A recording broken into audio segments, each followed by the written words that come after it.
рак у близкого тебе человека. И в этот момент ты вместе со своей болью просто исчезаешь.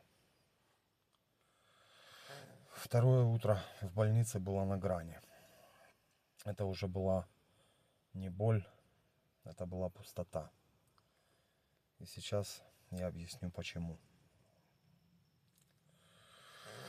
Вопрос, выживешь ли ты сам, просто пропадает и растворяется. Ты начинаешь искать рычаги и варианты спасения человека, которого ты любишь. Потому что если ты этого не сделаешь, то в чем тогда смысл спасать себя? В какой-то момент я поймал себя на мысли, что мне надоело бояться, мне надоело быть несчастным, жить в роли жертвы. Я понял, что дальше так нельзя, и решил выходить из этой роли. Решение сообщить кому-то из близких о том, что, по словам врачей, возможно, мне осталось совсем немного, потому что с моей болезнью все зашло уже слишком далеко. Появилось не из-за страха, а из-за ответственности. Если я исчезну, да еще и в чужой стране, кто вообще будет знать, что со мной произошло? Я выбрал свою сестру, потому что она самая близкая и, наверное, самая сильная из всех, кто у меня есть. Дальше последовал самый большой удар. Оказалось, что она уже жила в своем аду, а я ворвался в него со своим. Рак у сестры появился уже второй раз, причем тот же самый. Но в этот момент я еще об этом не знал, до моего звонка к ней со своей правдой. Первый раз она прошла химию, операцию.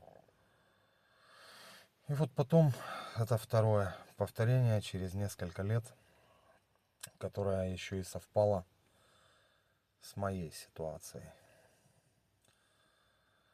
Это было не на какой-то из последних стадий. Я понимал, что, скорее всего, все будет хорошо, она будет жить.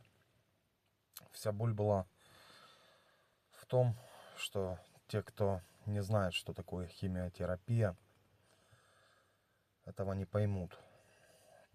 Я сам через это не проходил, но я знал, что она это еле пережила еще в первый раз. И понимал, что пройти через это еще раз для нее может быть даже страшнее смерти. По разговору с ней было слышно, что само понимание того, что она должна это еще раз пройти, разрывало ее изнутри. Она не хотела, она боялась, она ревела постоянно. Она не могла даже нормально со мной разговаривать. Она была на 100% уверена, что второй раз химию она уже просто не переживет.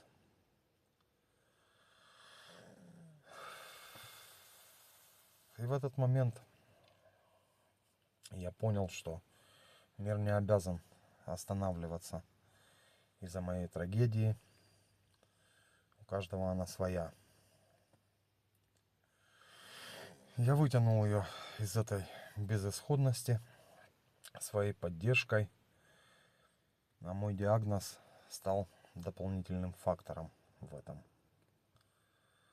Ее собственная боль перестала для нее быть центром вселенной, так, наверное, так же, как и моя перестала быть этим для меня.